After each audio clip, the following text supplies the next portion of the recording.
కల్హణుడి రాజతరంగిణి ప్రకారం లలితాదిత్య పాలనాకాలం 695 నుంచి 732. అంటే మహమ్మద్ బిన్ ఖాసిం సింధూపై దండెత్తిన 712 నాటికి కశ్మీర్ని పాలిస్తున్న మహారాజు లలితాదిత్య ముక్తపీడ.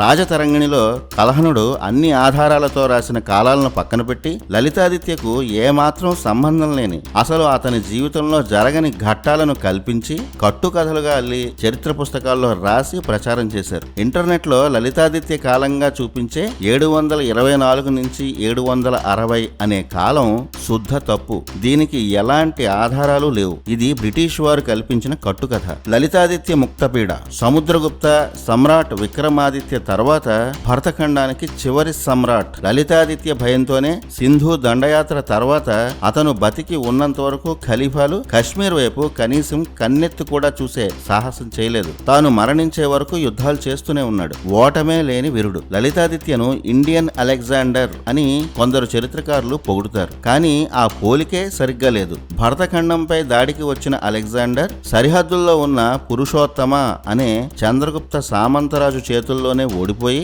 అతని సైన్యాలను చూసి వణికిపోయి పారిపోయాడు. ఆ భయానికే కొన్నాళ్లకు మరణించాడు. అలెగ్జాండర్ ది గ్రేట్ అని తోక తగిలించి అదే పనిగా పొగిడింది, ప్రచారం చేసింది మన చరిత్రకారులు మాత్రమే. గ్రీకు చరిత్రలో అలెగ్జాండర్ భారత్ పై ఓడిపోయాడనే ఉంటుంది. లలితాదిత్యకు అసలు పోలికే లేదు. అందుకే ప్రాచీన కవులు లలితాదిత్యను అభినవ సముద్రగుప్త అని పోల్చారు. మన దేశ ప్రాచీన చక్రవర్తులకు సాటి ఈ ప్రపంచంలో ఎవరూ లేరు. ప్రపంచాన్నే జయించాలన్న కోరికతో జీవితాంతం యుద్ధాలు చేసిన వీరుడు లలితాదిత్య అని కల్హణుడు తన రాజతరంగిణిలో 4వ అధ్యాయంలో రాశాడు. అంతటి మహావీరుడు. కాశ్మీర్ రాజుల్లో సుప్రసిద్ధుడు లలితాదిత్య ముక్తపీడ. ప్రసిద్ధ మార్తాండ దేవాలయాన్ని నిర్మించిన చక్రవర్తి ఇతనే. ఈ అవశేషాలు లలితాదిత్య నిర్మించిన మార్తాండ దేవాలయమే. సూర్య భగవానుడికి గొప్ప భక్తుడు. ఇతను కర్కోట వంశానికి చెందిన.